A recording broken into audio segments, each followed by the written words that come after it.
it's Susie Kerr-Wright, the Cosmic Cupcake, with your forecast for May 25th through June 1st. Our void, of course, moons are going to be at 5:10 a.m. on Tuesday. It'll be void, and then it's going to stay that way until Wednesday at 12:47 a.m. when the moon moves into very sociable Gemini. Yay! Thursday, 5:59 a.m. to Friday at 10:13 a.m. the moon will be void, and then it's going to move into home-centered Cancer. And finally on Sunday at 2:32 a.m. to 9:43 a.m. the moon will be void, and then move into lovely Leo. So this week we have a new moon in Gemini on Wednesday, May 28th. It's a very social, fun, very light kind of energy, some good mental energy. So it's good for focusing on things like your neighbor relationships with your neighbors, brothers and sisters, and any kind of teaching or learning. You may find yourself wanting to read more and learn more, and maybe sharing that information with other people. So it's just a good kind of feel-good time. On the same day, lovely Venus moves into grounded Taurus, and so that's going to bring us a little bit of calm to any romantic storms that may have been going on. So if you've been having a little bit of a rough time with your significant other, this is good news, because it means you guys can get down to business now and really work through some things. So the only little glitch in this week that we have coming up is Mercury moving into Cancer on Thursday.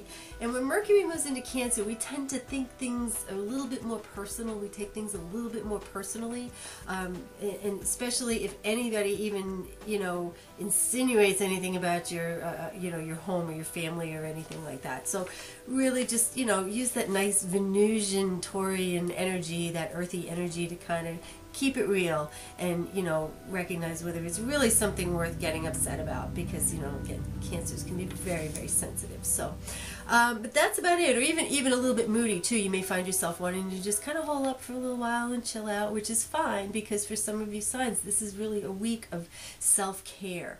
And so, and I'll get to that in a minute. So, what's this week look like for you? Aries, this is going to be a week where money matters tend to stabilize. Yay! And you may actually find some new financial resources, so be on the lookout for that. Taurus, the message is financially yours as well. However, it's more about plugging the holes that are allowing the money to slip through your fingers. So make sure you take a good look at your budget and where your money is getting away from you. As I love this, I think it's Dave Ramsey that says, manage your money or somebody else will. Yikes.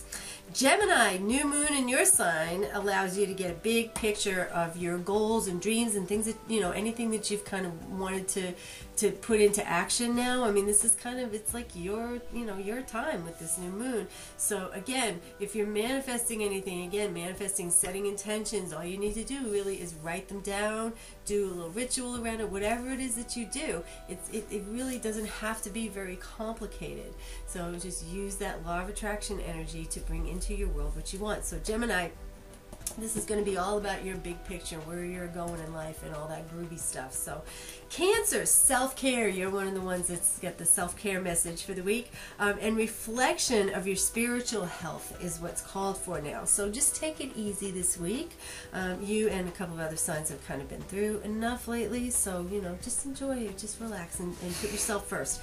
Leo, for you, interestingly enough, new thought like law of attraction and that sort of thing will be your focus as you learn to let go and listen to somebody new who kind of pops into your life this week, who has some very different ideas, and they'll actually be providing you information that you very much need right at this moment.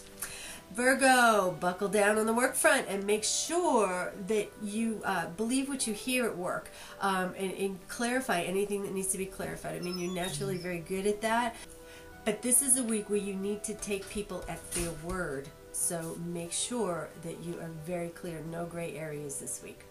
Libra, you, like Cancer, are in a week of self-care.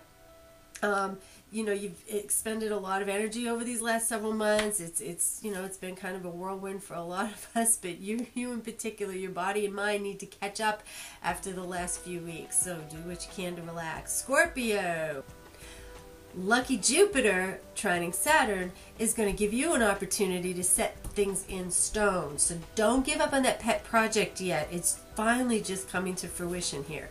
Capricorn, you want to take a hard look at where you've been and how much you've accomplished and what specific steps you want to take next. Kind of like Gemini a little bit with this overall reflection and setting your goals for going forward. And your best day to do that will be on Saturday. Aquarius, you benefit greatly from Venus's move into Taurus. Any relationship confusion and overthinking and overanalyzing and all of that should be able to calm down a little bit, and you'll begin to see the way through. And finally, Pisces, you're the peacemaker again, as you often are. So go ahead and offer up situations to loved ones and friends and kind of be the little counselor that you naturally are. This time you're really actually going to have the right advice. I know you do a lot of times. But yeah, this is a good week for you to practice that sort of behavior. People will be asking for it. So enjoy! And that's all I have for you guys this week. If you want to know how all of this activity is going to impact you in your personal chart, then contact me, astrogirl12.com. This is where you will find all of the information you need to know about what I do, how I do it, and how you can get to be a part of it. And you can find all my contact information there and get in touch with me. We'll set up a reading. I can do it phone, Skype, email, whatever. It doesn't matter. You don't have to be present to win. So until next time, guys, have a sweet and delicious week.